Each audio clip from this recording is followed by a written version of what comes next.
is the bit that, like, sometimes I heard people say, well, an enlightened person or a liberated person or whatever would never say that they're enlightened or liberated, right?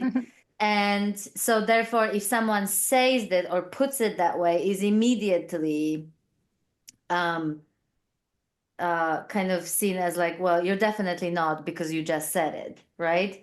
And I think, I don't know about you, but I think that there's like a confusion and misunderstanding had happened around this. And again, I don't know if that is Mm, true, but I think it's really impossible to describe that at some point this whole idea that there is someone awakening or someone attaining enlightenment is just impossible. There's nobody there to attain anything, yeah. right? And so, in that sense, to say, I attained enlightenment, or like whatever, got liberated, or something like that, because that I is there, just by virtue of that I being there, that Mm, this happened too, makes absolutely no sense whatsoever.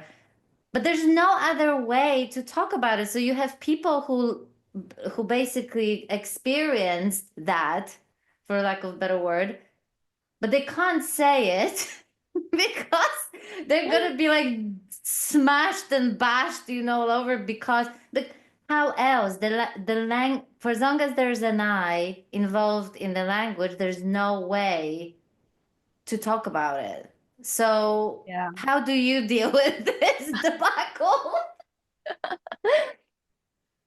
Yeah, I think it's okay to use the I, and you and all those pronouns, even though they don't, they're not actually there, because the speaking becomes very weird and kind of inauthentic if we would Exactly. try to speak like that. So I use the word I, but then I just try to at least repeat every now and then, but I don't actually experience I. I'm just using it for the Mm-hmm. sake of convenience. Mm-hmm. Um, but yeah, regarding this whole I am enlightened and I am liberated, yeah, it just doesn't feel like that. That's more. It's not about the use of words, but when that happens,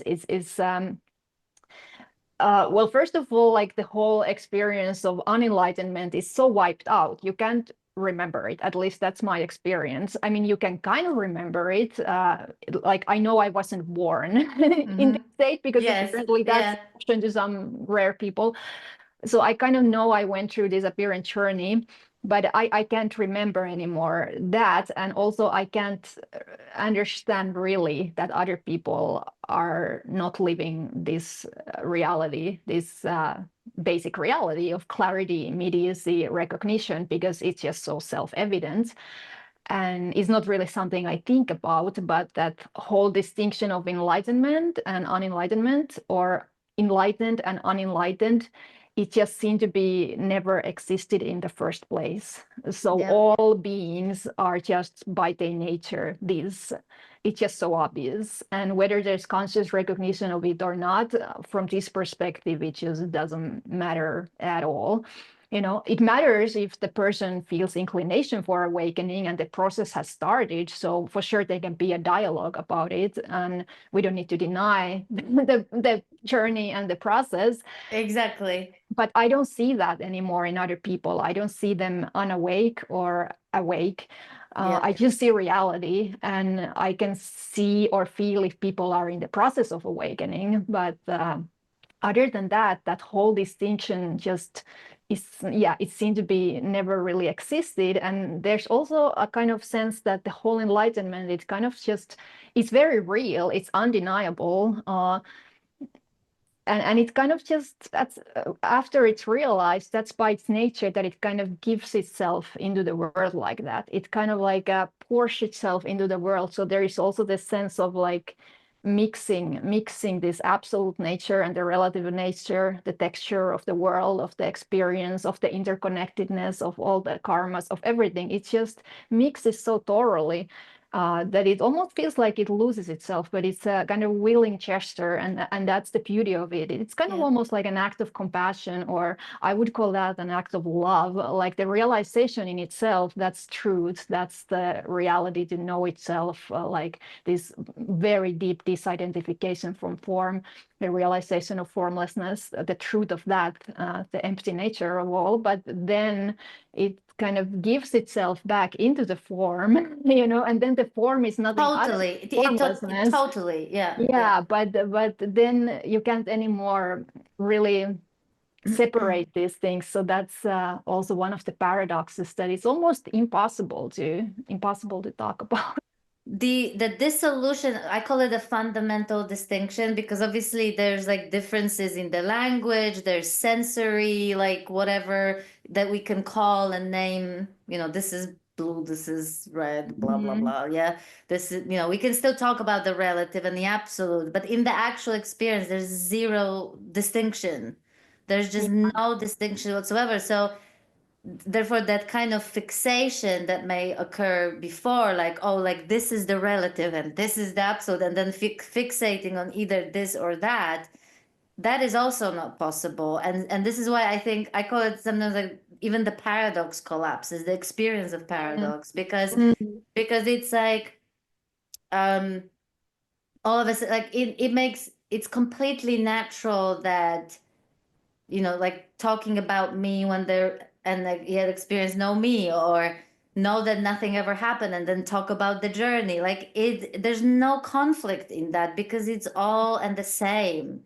So even the kind of like distinction, like, oh, this is illusory and this is real, even that collapses, Exactly. Yeah. right? Like That even collapse, that all these collapses. dualities collapse. Yeah. Like Yeah. I actually, the way I see it, that the Buddha mind is nothing other than Maya. So it's kind of like that same power, Yeah. that, Ironically. yeah, ironically, it's exactly the same power that sees through the illusion, that is that power to create that, well, kind of like rainbow like illusion of Mm, something actually mm, being there, is exactly the same. There's just one mind, and there always has been. It's just this yeah. Or incredible. true self and no true self, or Yeah, like, personal will and divine will, like all of that just collapses. It's like it folds these. So to me, this is the reason why to me it is different, because like this is different to no separation, because in no separation it's almost like everything merges.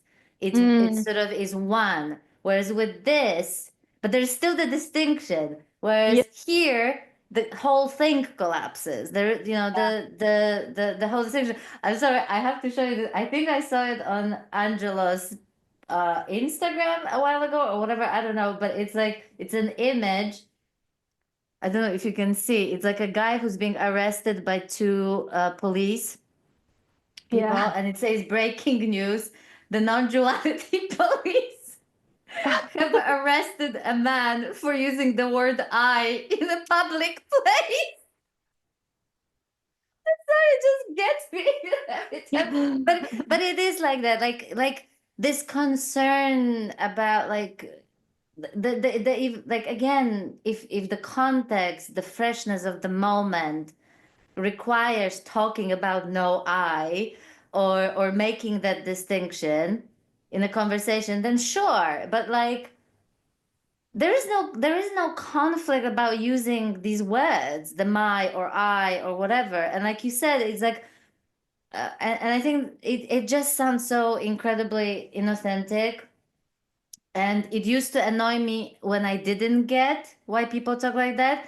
And it still annoys me even though I get why people talk like that. Like I just think it's one of those things that for people like myself, very ordinary, who never thought that could experience any of the things that I experienced, it kind of it sets that awakening apart. It's like it shows it as this like nebulous thing again, because like where no pronouns exist and you can't use them, and whatever, right?